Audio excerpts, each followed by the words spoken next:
testigo, number one is smuggler ng drug. Binatuglan na ang buhay na pagkabilanggo si Rubenta, di ba?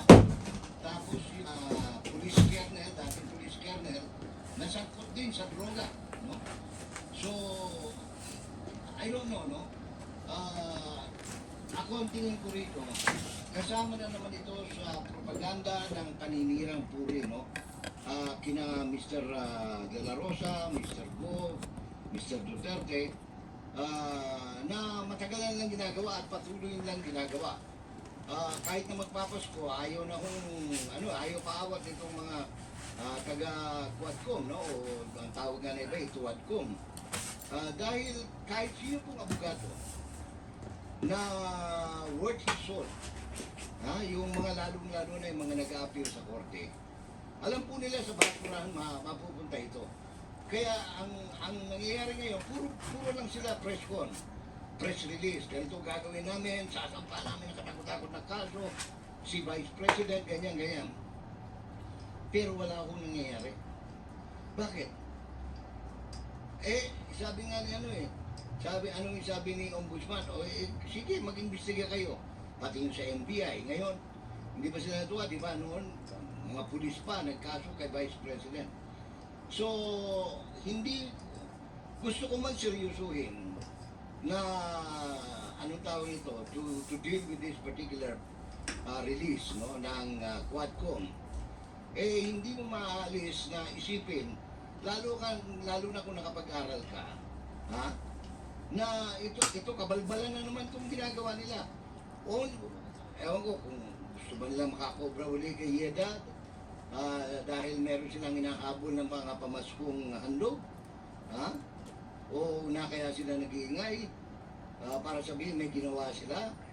Kasi kung lilingin ko natin, alam ko marami sa inyo dyan, mga abogado rin nanonood, nakikinig, wala akong patutunguhan basurahan Kasi saan ka naman nakakita? Sa korte pa lang, pag umarap na yan, sino ba yung kinunan nyo ng testimonya? O si Garma? Si Garma ba, anong tawag nito?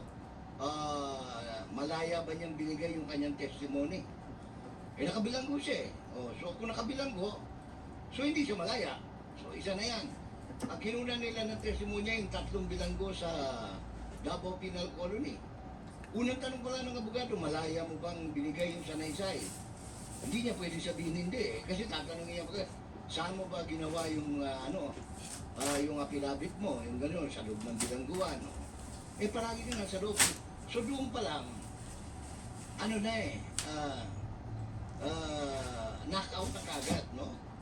Kaya ako, pinatulang ko lang kasi yun ang istorya nila Pero gusto nating himayin na ito ako, sa tingin ko lang maaaring magkamali ako. Sa tingin ko kasama pa rin ito doon sa kanilang pagsira sa dangal at puri ng kanilang mga kalaban sa politika. No? Kasi ang pinag-usapan tungkol sa droga, yung chairman ng Quadcom na nag-iimbestiga rito, nahaharap din sa lahat ng klaseng kontrobersya sa droga at may mga akusasyon pa na isinasagot siya at saka yung kapatid niyang gobernador sa paglalako ng droga. Doon pala may question Tapos may mga inside information pa na some of the members of the Quadcom are also sumisinghot, no? Bumabatak din. So, alam mo, doon palang questionable na, no?